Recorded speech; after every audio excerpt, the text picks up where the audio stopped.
Halo semuanya, balik lagi di Todopedia. Di video ini kita bakalan bahas gimana sih strateginya kalau kita mau invest di saham-saham perusahaan yang slow growth, yang tumbuhnya lambat, atau bahkan nggak tumbuh sama sekali. Biasanya ini perusahaan-perusahaan yang udah gede banget, atau perusahaan-perusahaan sunset industry, atau perusahaan yang bukan market leader yang ngebuat bisnisnya itu tersaingi dan susah untuk tumbuh. Jadi kita bakalan bahas ya gimana strategi investasi di saham-saham yang kayak gitu. Dan di video ini kita bakalan pakai 3 saham, yaitu Unilever, GGRM, sama HMSP sebagai contoh. Nah sebelum kita mulai, jangan lupa subscribe dan tekan lonceng supaya kalian tetap up to date dan supaya bisa ngebantu channel ini terus tumbuh. Oke yuk langsung aja kita mulai.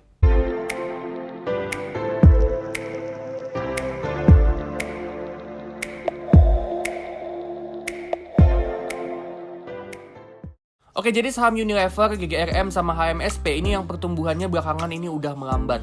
Unilever pertumbuhannya stagnan, sedangkan GGRM sama HMSP ini kena imbas cukai rokok yang naik yang ngebuat laba mereka itu turun. Kedepannya sebenarnya masih mungkin ya 3 emiten ini labanya masih bisa tumbuh. Tapi kalau menurut gua ada kemungkinan juga kalau mereka bakalan stagnan alias nggak tumbuh sama sekali. Tapi mungkin nggak sih kita bisa dapet cuan yang gede dari saham-saham yang kayak gini? Jawabannya itu mungkin banget. Nah di sini gue bakalan kasih beberapa kriteria, beberapa tips, beberapa strategi untuk kita bisa dapat cuan gede dari saham-saham emiten yang udah susah untuk tumbuh. Oke, kriteria yang pertama, pastiin return on equity atau ROE-nya tinggi. Kalau emang si emiten ini udah susah untuk tumbuh, pastiin seenggaknya mereka itu punya kemampuan cetak profit yang tinggi. Dimana mereka bisa manfaatin modal mereka semaksimal mungkin buat dapat keuntungan sebanyak mungkin. Dan itu biasanya tercermin dari ROE. Pastiin ROE-nya itu minimal 15%. 15% ini standar minimal untuk perusahaan punya kapabilitas yang bagus untuk maksimalin modal mereka untuk dapat keuntungan. Di sini kita lihat ya, kalau Unilever sama HMSP ini ROE-nya bagus ya, bisa di atas 50%. Bahkan Unilever itu ROE-nya bisa di atas 100%. Nah tapi untuk GGRM ini ROE-nya sayangnya cuma 7%. Jadi dari segi profitabilitas Unilever sama HMSP ini bagus, tapi untuk GGRM ini agak kurang.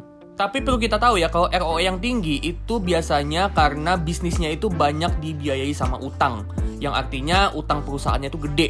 Jadi meskipun ROE-nya tinggi, tapi tetap aja perlu dilihat ya gimana balance sheet-nya, terus berapa utangnya, berapa rasio debt to equity ratio dari Unilever sama si HMSP ini. Nah untuk utang gue nggak bahas di sini, kalian silahkan analisa sendiri ya utang mereka, balance sheet mereka itu kayak gimana. Yang kedua, emiten rutin ngelakuin buyback saham. Buyback ini salah satu yang paling penting ketika kita mau investasi di saham yang nggak tumbuh. Karena dengan buyback, jumlah saham yang beredar di publik itu bakalan berkurang. Kenapa? Karena dibeli lagi sama manajemennya si emiten. Nah kalau jumlah saham beredarnya berkurang, artinya EPS atau earnings per share yang kita dapat itu bakalan makin gede. Kenapa? Karena EPS itu kan earnings atau net profit dibagi sama jumlah saham beredar. Nah kalau jumlah saham beredarnya turun, otomatis EPS-nya naik. Jadi kalaupun net profitnya nggak naik-naik, nggak tumbuh-tumbuh, tapi kalau perusahaannya rajin ngelakuin buyback, EPS yang kita dapat bakalan tetap naik dan itu juga berimbas ke dividen yang kita dapat juga bakalan naik. Selain dari bisa numbuhin EPS, buyback itu juga pertanda kalau pihak manajemen itu masih percaya sama prospek bisnis emiten untuk kedepannya. Nah Unilever, GGRM, sama HMSP sampai sekarang gue belum ngeliat atau ngedenger ada kabar soal mereka buyback saham. Itu setahu gue. Nah kalau ternyata kalian pernah ngeliat beritanya, boleh banget share di kolom komentar supaya gue sama viewers lain itu bisa up to date. Yang ketiga, kita beli sahamnya di harga yang semurah mungkin. Saham emiten yang nggak tumbuh itu masih bisa kasih return yang gede asalkan kita beli di valuasi yang semurah mungkin. Valuasi kayak price to earning itu kan soalnya bergantung dari growth. Kalau growth-nya gede, wajar kalau price to earning atau PEG-nya itu tinggi. Begitu juga sebaliknya, kalau growth-nya kecil atau bahkan nggak tumbuh sama sekali, ya PE wajarnya pun bakalan kecil. Sekarang kita bakalan lihat ya berapa fair value untuk saham Unilever, GGRM, sama HMSP kalau ternyata untuk 10 tahun ke depan itu laba mereka nggak tumbuh sama sekali. Kayak biasanya kita bakalan pakai discounted dividend model di mana kita bakalan proyeksi kalau EPS sama dividennya si Unilever, GGRM, sama HMSP itu stagnan untuk 10 tahun ke depan. Kita mulai dari Unilever ya, kita bakalan pakai asumsi 0%, 3%, sama 6% untuk growth untuk net profitnya, untuk low case, middle case, sama high case. Nah 3% sama 6% kita juga pakai untuk asumsi kalau Unilever ini masih bisa tumbuh pelan-pelan karena didorong sama inflasi. Untuk price to earning atau PE kita pakai asumsi yang kecil juga ya, karena sekali lagi PER itu bergantung sama growth. Kalau growth-nya pelan, PER-nya pun juga kecil. Jadi di sini kita bakalan pakai 7, 10, sama 13 kali untuk masing-masing case. Dividen payout kita pakai 100% karena itu rata-rata dividen payout-nya Unilever. Dan kita mau return 12% per tahun dari saham Unilever. Nah, kalau kita pakai asumsi ini, kita dapat fair value-nya itu ada di 1.260 untuk growth 0%, 1.720 untuk growth 3%, sama 2.380 untuk growth 6%. Jadi kalau Unilever ini ke depannya ternyata nggak tumbuh sama sekali, labanya itu stagnan, berarti fair value-nya itu ada di 1.260. Nah, ini emang jauh banget ya dari harganya Unilever sekarang di 4.500-an. Dan bakalan makan waktu yang lama untuk Unilever untuk bisa ke 1.200-an. Tapi ya ini dia, kalau memang kita mau invest di saham yang labanya itu nggak tumbuh sama sekali, labanya itu stagnan untuk 10 tahun ke depan seenggaknya, kita mesti buy di harga yang super duper murah supaya bisa dapat return yang gede yang mungkin bisa ngalahin IHSG. Next, kita ke GGRM. Kita pakai asumsi yang sama untuk growth sama price to earning sama kayak Unilever tadi. Terus untuk dividen payout, GGRM biasanya payoutnya di 60-70%-an. Jadi kita pakai asumsi tengahnya 65%. Kita juga mau return 12% dari GGRM, 12% per tahun ya. GGRM sekarang ada di 28.550 dan harga wajarnya untuk low case itu ada di 15.200, middle case-nya ada di 21.900, sama untuk high case ada di 31.700.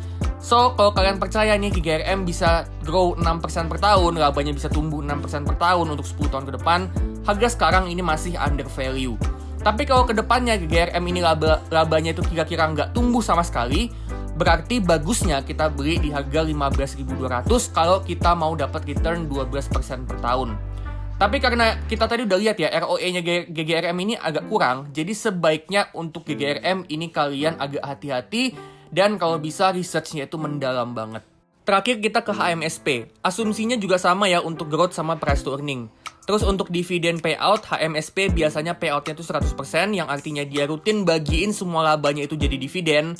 Jadi kita pakai asumsi 100% dividen payout ratio. Return-nya sama juga 12%.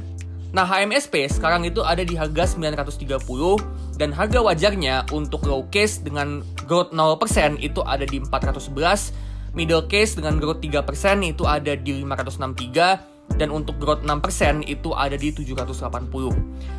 Jadi kalau kita perkirain HMSP ini labanya nanti nggak tumbuh sama sekali untuk 10 tahun ke depan, dan kalau kita mau return 12% per tahun dari HMSP, berarti bagusnya belinya itu maksimal di harga 411. Jadi di sini kita dapat ya, kalau ketiga saham ini nantinya nggak tumbuh sama sekali, harga wajar untuk beli Unilever, GGRM, sama HMSP untuk tujuan investasi 10 tahun ke depan ini masih jauh di bawah harganya yang sekarang. Terutama kalau kita mau return yang gede. Strategi yang terakhir, pastiin kita selalu investasiin lagi dividennya.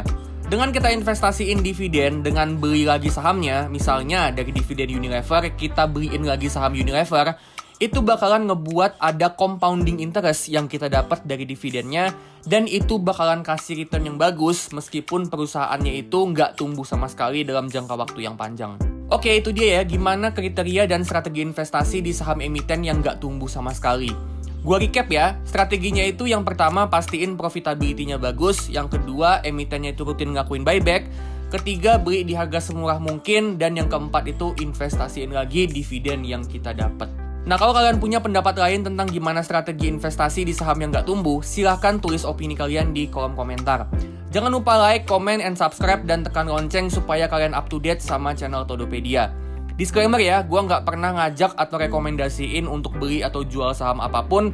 Jadi keputusan beli ataupun jual saham sepenuhnya di tangan kalian. Dan apapun keputusan kalian di pasar saham, itu bukan tanggung jawab Todopedia. Oke, kalau gitu gue pamit dulu dan sampai ketemu di video selanjutnya.